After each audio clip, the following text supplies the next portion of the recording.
Some days I have no idea who I am or who I want to be. But the beautiful thing is, I can be whatever I want to be because the essence of who I am is still the same, regardless if I'm showing up as a fire dancer or a sky dancer or an earth walker or a human or this soul in this body or a friend or a coach or a client or a sister or whatever it is that the world needs from me. The thing about personalities, the thing about the joy of fully living is knowing that I don't have to choose who to be because who I be is consistent across all platforms, across all channels, across all of the endeavors that I put out in the world. And this is the same and the true for everyone, I believe. It's that we get hung up on, oh, I'm a coach, or I'm a lawyer, or I'm a doctor, or I'm a teacher's aide, and I have to be that persona. And what if there is nothing extra to be? What if you get to choose from your moment to moment what you want to be in that moment? Because the essence of who you truly are remains constant. The essence of your love, of your true north, of your belonging, of your abundance, of your partnership in this dance of life remains constant, remains the same, remains steady, remains grounded. And so when we can locate that essence of who we are, of who we be,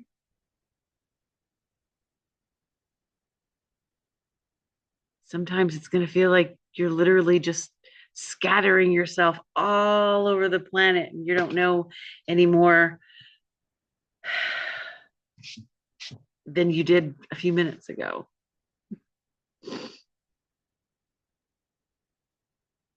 Being in the unknown is a very uncomfortable place to be.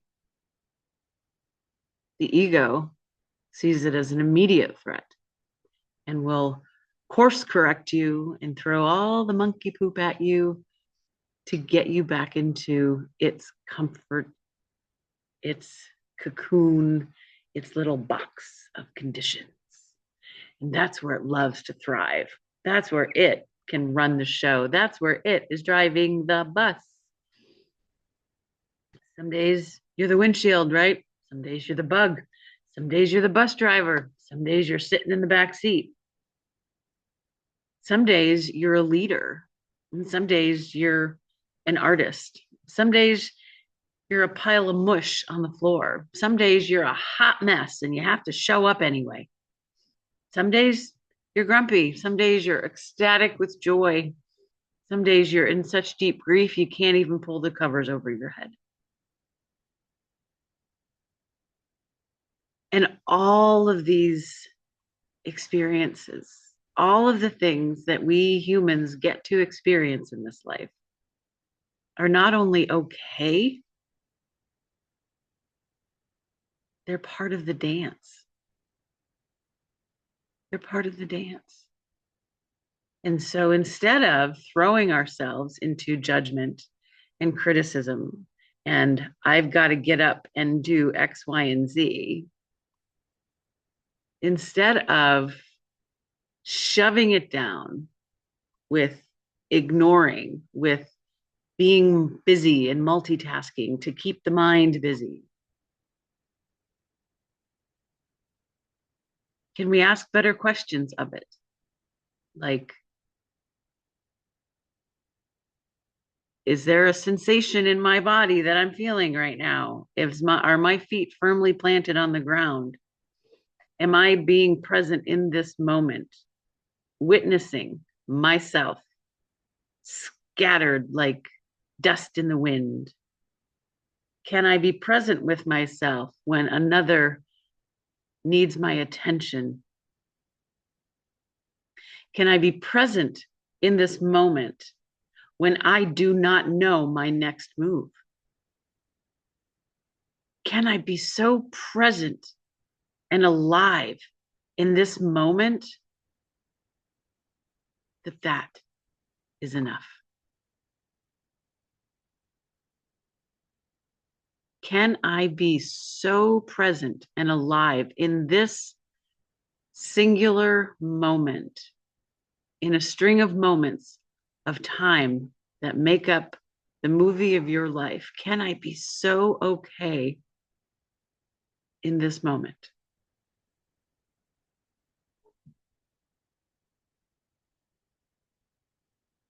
That is a gift that we give ourselves. I know, that's why they call it the present, right? But it's true. Because when you become spiritually awake, when you start to really see and feel and sense the synchronicities, the teachers that come into our life moment by moment, when we can witness ourselves experiencing an emotion and not get attached to it, how long it lasts, or what it's really supposed to be about. When we can just witness ourselves experiencing life,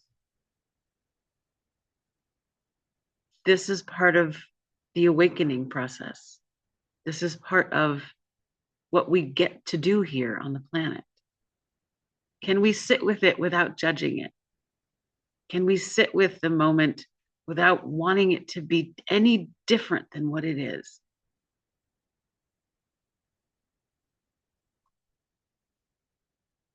As the t-shirt I am wearing, the shirt that catapulted my Mirror Mirror project.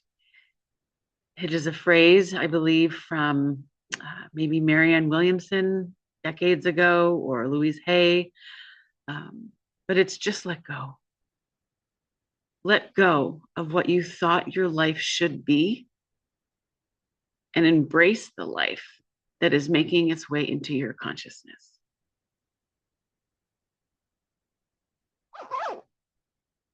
And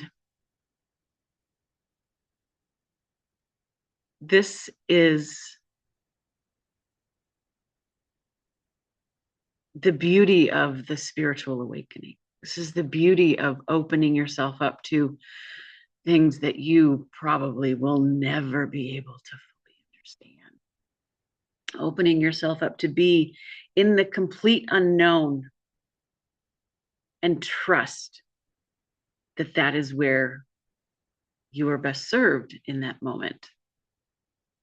Can we trust that when millions of us are on this spiritual path of awakening,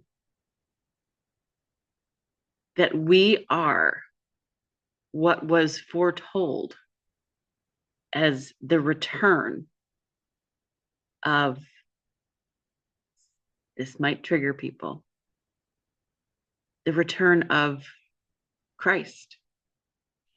I believe it wasn't the return of this avatar that we call Jesus, the return of him, but the return of his consciousness, of Christ consciousness, making its way back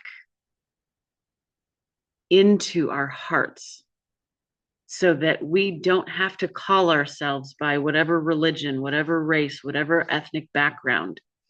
We simply embody the consciousness that he was here to share. He spoke his truth, and he was tormented for it. He spoke his truth, and he was ridiculed for it. He spoke his truth and was crucified for it. And sometimes that's what our spiritual awakening can feel like, right? Yeah. Because we're not out here shaking things up for the sake of watching chaos. We're here simply expressing this consciousness as only we as individuals can. And that really comes down to paying attention to where we are in our present moment. Because if we're living from stories of the past, unconsciously or even consciously, we're not in this moment. We are regurgitating things that have already happened that we have no control over ever fixing and changing. And when we get trapped in the worry loop of what's coming, being in the unknown space and being afraid of it because I can't see the bottom of this lake, I can't touch the walls of the universe. We are out of the present moment, and now we are forecasting our ultimate doom. And neither of those places keep us in our truth, in our alignment.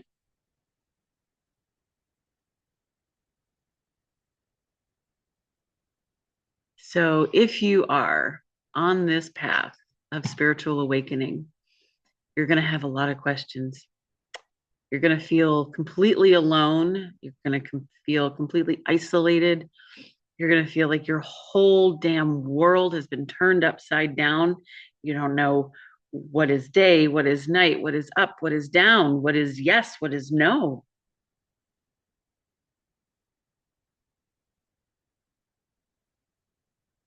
I get it. I have been in a space like this that some days, some weeks, I'm just flowing, I'm just sailing. And all of a sudden, bam, random Tuesday, I'll see something. It'll trigger a memory. And I'm like, oh, that's the story I keep telling myself. I don't like that story. I'm going to rewrite that story. That's where your empowerment comes from. That's where your imagination gets a chance to play. That's where Christ consciousness is calling you towards. Some people are not here to awaken spiritually. Some people are not to be on this specific path. And that's okay. We can't make somebody take the jump if we're not willing to take a jump. And even then, we all have free will. We all have the power of choice. And so, in each of those moments, those present moments, not with all of our conditioning and not with all of our worry, when you're in those present moments of being aligned, grounded, tapped into your source, your partner in life, that is the place that we can choose our truth. And if it's harder and harder and harder for you to choose, congratulate yourself, because this is the work. Because for the whole of your life, all of your existence, in fact, your ego is one job, your subconscious is one job, to keep you safe in that condition box because it knows what to expect. It knows all of the stories. It's very familiar with the feelings, so it knows what to do. And it will continually criticize and judge and torment you in little ways by making you retell the story that is not your truth. This is one of the benefits of having emotions because it is actually is your gauge between am I telling myself the truth or am I telling myself a conditioned story that is no longer true for me? Because there was a time when it was true for you. And we evolve, we change, we grow, we transform. And when we start to step into a fuller embodied version of ourselves, all of that old stuff is shaking loose. So if you feel scattered, if you feel unsteady, if you feel unsure, congratulations. The best way to come home to yourself is through the breath, breathing in and breathing out. This is me breathing in. This is me breathing out.